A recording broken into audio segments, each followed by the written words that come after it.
Good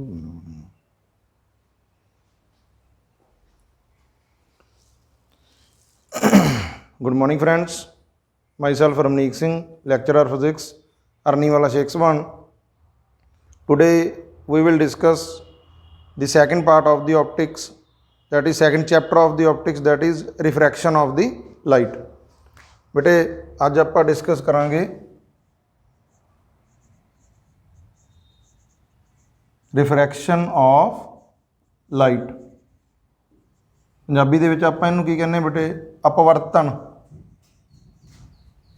ठीक है जी। What is refraction of light, इहदे वास्ते की है, let us take, this is the line which is separating two mediums, which is separating two mediums। ठीक है जी। एक मीडियम है जिहड़ा मान लो वो μ1 है, सैकेंड मीडियम अपने कोल की μ2। Light a ray of light is coming, की कहने बेटे इनू आपां इंसीडेंट रे। इस पॉइंट ते की ड्रॉ करांगे, a normal is drawn at this point. ठीक है जी। 90 डिग्री के उपर जी आप एक लाइन है जी वो ड्रॉ की है। This is the angle of the incident विच दी रे will make with the normal, ये अपने को नॉर्मल है। दिस इज़ दी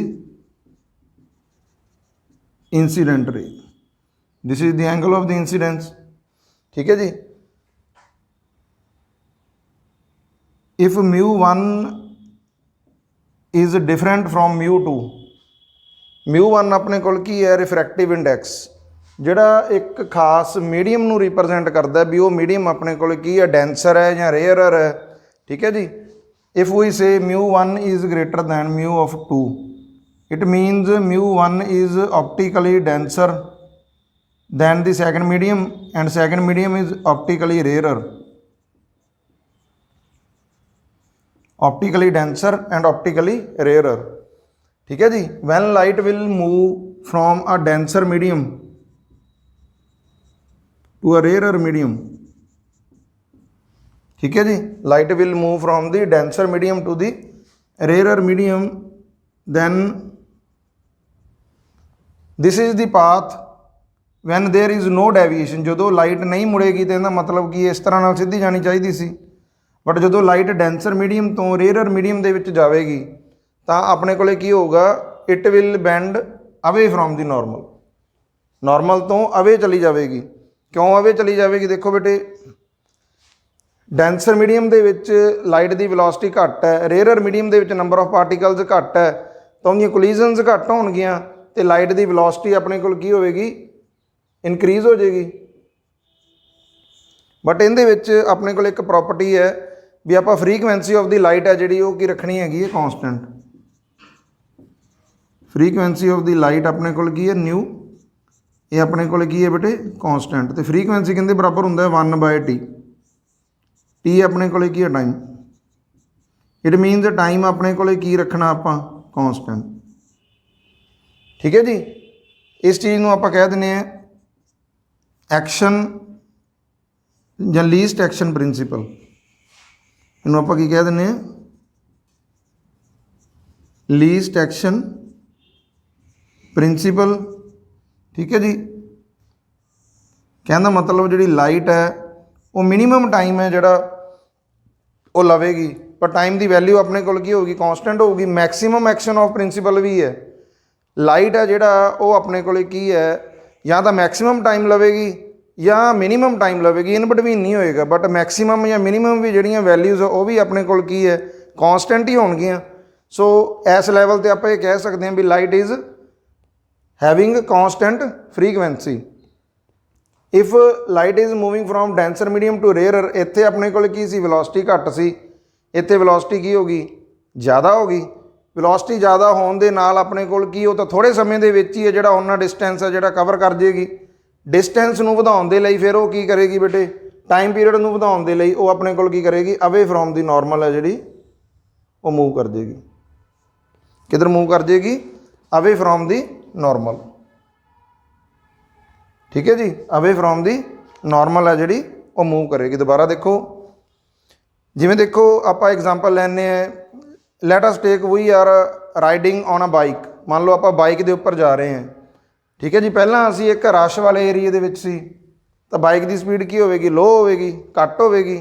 ਜਿਵੇਂ ਹੀ ਅਸੀਂ ਖੁੱਲੀ ਸੜਕ ਦੇ ਉੱਪਰ ਆਵਾਂਗੇ ਤਾਂ ਵੈਲੋਸਿਟੀ ਕੀ ਹੋਵੇਗੀ, ਵੱਧ ਜਾਵੇਗੀ, ਠੀਕ ਹੈ ਜੀ। ਬਟ ਅਸੀਂ ਟਾਈਮ ਰੱਖਣਾ ਹੈ ਕੌਂਸਟੈਂਟ, ਠੀਕ ਹੈ ਜੀ, ਟਾਈਮ ਰੱਖਣਾ ਕੌਂਸਟੈਂਟ। ਜੇ ਟਾਈਮ ਨੂੰ ਕੌਂਸਟੈਂਟ ਕਰਨਾ ਹੈ ਤਾਂ ਵੈਲੋਸਿਟੀ ਵਧਣ ਦੇ ਨਾਲ ਜਿਹੜਾ ਜ਼ਿਆਦਾ ਡਿਸਟੈਂਸ ਕਵਰ ਕਰਨਾ ਪਊਗਾ, ਕਿਉਂਕਿ ਟਾਈਮ ਨੂੰ ਵਧਾਉਣਾ ਹੈ, ਠੀਕ ਹੈ ਜੀ। ਇਸ ਕਰਕੇ ਜਿਵੇਂ distance equal to velocity into time ਹੁੰਦਾ ਆਪਣੇ ਕੋਲ ਫਾਰਮੂਲਾ, ਠੀਕ ਹੈ ਜੀ। ਟਾਈਮ ਆਪਣੇ ਕੋਲੇ ਕੀ ਹੈ, constant. It means distance is directly proportional to velocity. ਜਿੰਨਾ ਜੇ ਵੈਲੋਸਿਟੀ ਵਧੇਗੀ ਤਾਂ ਡਿਸਟੈਂਸ ਨੂੰ ਵੀ ਕੀ ਕਰਨਾ ਪਵੇਗਾ, ਇਨਕਰੀਜ਼ ਕਰਨਾ ਪਵੇਗਾ। ਜੇਕਰ ਤੁਸੀਂ ਟਾਈਮ ਨੂੰ ਕੀ ਕਰਨਾ, ਕੌਂਸਟੈਂਟ ਕਰਨਾ, because time is inversely proportional to frequency. Frequency is constant, ਇਹ ਇਹਦੀ ਪ੍ਰੋਪਰਟੀ ਹੈ ਰਿਫਰੈਕਸ਼ਨ ਆਫ ਦੀ ਲਾਈਟ ਦੀ। So when light will move from the denser medium to rarer medium, ਠੀਕ ਹੈ ਜੀ, its velocity will increase. So it has to increase its distance to keep the frequency constant, so it will bend away from the normal। ਇਸੇ ਚੀਜ਼ ਨੂੰ ਆਪਾਂ ਦੂਸਰੇ ਤਰੀਕੇ ਨਾਲ ਦੇਖੀਏ, ਮੀਡੀਅਮ ਨੂੰ ਜੇ ਅਸੀਂ ਚੇਂਜ ਕਰ ਦਈਏ, let light is moving from the rarer medium to denser medium, ਠੀਕ ਹੈ ਜੀ। let a incident ray is coming, ਇੱਥੇ ਆਪਾਂ ਕੀ ਡਰਾ ਕਰਾਂਗੇ ਬੇਟੇ, normal. This is the angle of the incidents. ਹੁਣ ਲਾਈਟ ਕਿੱਧਰੋਂ ਮੂਵ ਕਰ ਰਹੀ ਹੈ, ਰੇਅਰਰ ਟੂ ਦੀ ਡੈਂਸਰ। ਡੈਂਸਰ ਦੇ ਵਿੱਚ ਆਪਣੇ ਕੋਲ ਕੀ ਹੈ, ਵੈਲੋਸਿਟੀ ਕੀ ਹੋ ਜਾਏਗੀ, ਘਟ ਜਾਏਗੀ। ਜੇ ਵੈਲੋਸਿਟੀ ਘਟ ਜਾਏਗੀ ਤਾਂ v is directly proportional to d। ਕਾਹਦੇ ਵਾਸਤੇ, ਜੇ t ਨੂੰ ਕੀ ਕਰਨਾ ਹੈਗਾ, ਕੌਂਸਟੈਂਟ। ਕਿਉਂ t ਨੂੰ ਕੌਂਸਟੈਂਟ ਕਰਨਾ, ਕਿਉਂਕਿ ਫਰੀਕੁਐਂਸੀ ਕੀ ਹੈਗੀ ਹੈ, ਕੌਂਸਟੈਂਟ ਹੈ। ਡੈਂਸਰ ਮੀਡੀਅਮ ਚਾਹੇ ਵੈਲੋਸਿਟੀ ਘਟ ਗਈ ਤਾਂ ਡਿਸਟੈਂਸ ਨੂੰ ਵੀ ਕੀ ਕਰਨਾ ਪਵੇਗਾ, ਘੱਟ ਕਰਨਾ ਪਵੇਗਾ। ਦਿਸ ਇਜ਼ ਦੀ ਨਾਰਮਲ ਪੋਜੀਸ਼ਨ, ਮਤਲਬ ਜਦੋਂ ਲਾਈਟ ਨਾ ਮੁੜਦੀ, ਠੀਕ ਹੈ ਜੀ। ਇਹਦਾ ਮਤਲਬ ਡਿਸਟੈਂਸ ਨੂੰ ਘੱਟ ਕਰਨ ਲਈ ਕੀ ਕਰਾਂਗੇ, ਟੁਵਰਡ ਦੀ ਨਾਰਮਲ। ਲਾਈਟ ਕਿੱਧਰ ਮੂਵ ਕਰ ਜਾਏਗੀ, toward the normal. This is the angle of ਰਿਫਰੈਕਸ਼ਨ।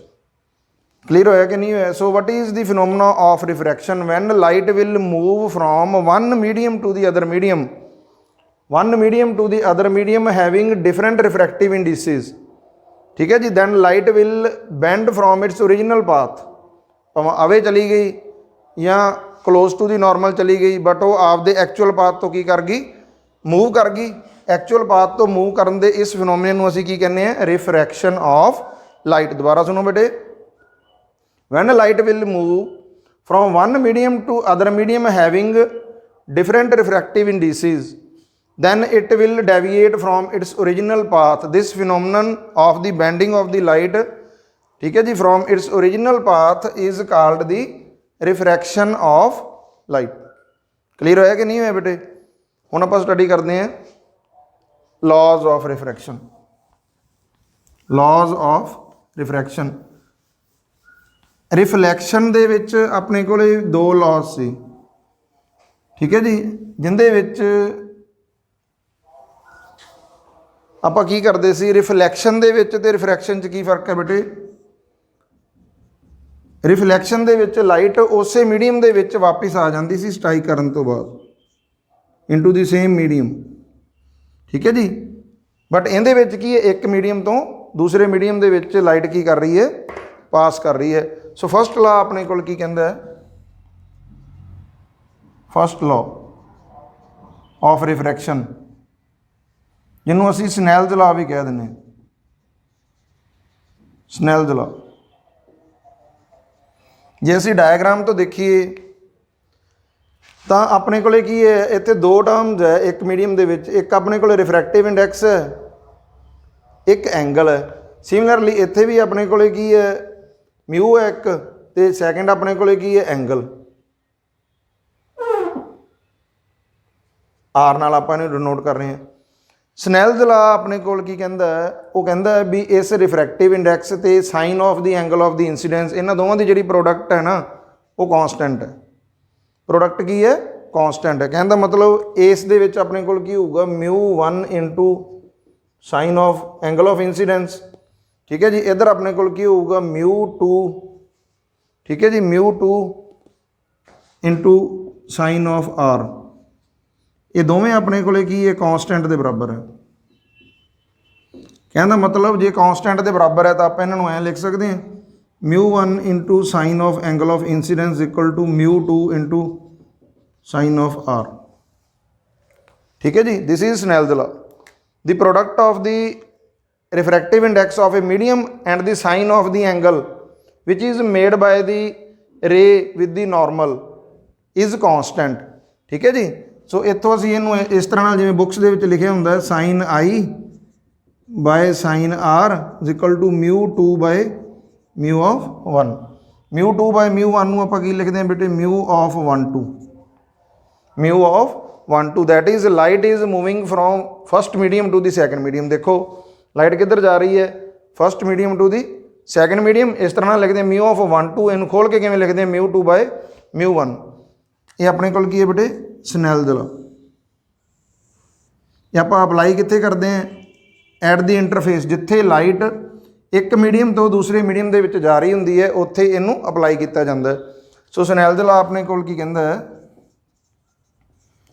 Product of the refractive index and the sine of the angle made with normal in a medium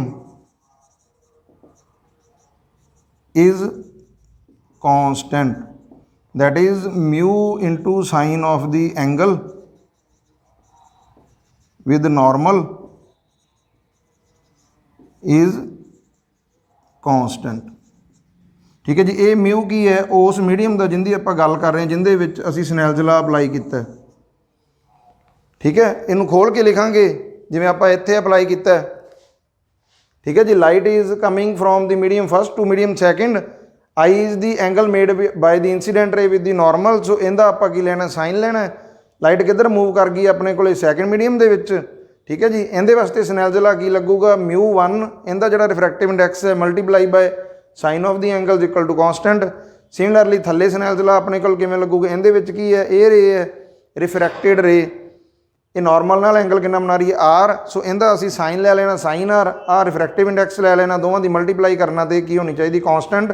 जे आ भी कॉन्सटेंट है आ भी constant है, it मीनस दोवें आपस की होणगे बराबर होणगे। It can be written in this manner. ठीक है जी, इनू आपां की कहने Snell's law. First law of refraction है अपने को। ठीक है जी, सैकेंड लॉ देखो अपने को की कहंदा है सैकेंड लॉ ऑफ रिफ्रैक्शन। ये सेम है जिहड़ा अपने को किहदे विच सीगा रिफ्लैक्शन दे विच लॉ सीगा। ठीक है जी, सैकेंड ये की कहंदा है incident ray normal and the refracted ray all lie in same plane, all lie in the same plane. ठीक है जी, इको प्लेन दे विच की करनगे लाई करनगे। पहला भी जिवें आपां इहनूं समझिया सी रैक्टेंगुलर कोऑर्डिनेट सिस्टम आपां लै लईए। ठीक है जी, this is x, this is y and this is z. जिहड़ा जैड है बेटे क्योंकि ये बोर्ड है जिहड़ा 2 डायमेंशनल है, इहदे च शो नहीं कर सकते, इहदा मतलब इस तरह नाल है आउटवर्ड। ठीक है जी, सैकेंड लॉ की कहंदा है भी जेकर इंसीडेंट रे एस प्लेन दे विच है, ठीक है, रिफ्रैक्टेड रे भी एस च होगी तो नॉर्मल भी की होगी एस रे च, all will lie in the X Y plane. ये नहीं हो सकता भी एक एक्स जैड प्लेन च होवे या वाई जैड प्लेन ते, जां तां सारे ही एक्स जैड च होणगे जां वाई जैड च होणगे जां एक्स वाई च होणगे। ठीक है जी, सो सैकेंड लॉ अपने कोल की कहंदा है incident ray normal and the refracted ray all lie in the same plane. ठीक है जी, this is the second law of the refraction. ठीक है जी, उम्मीद करदा है बेटे जिहड़ा ये बेसिक इंट्रोडक्शन है तुहानूं क्लीयर हो गई होवेगी। नैक्सट टाइम है जिहड़ा वो असीं नैक्सट आर्टिकल तो शुरू करांगे। Thanks and have a nice day.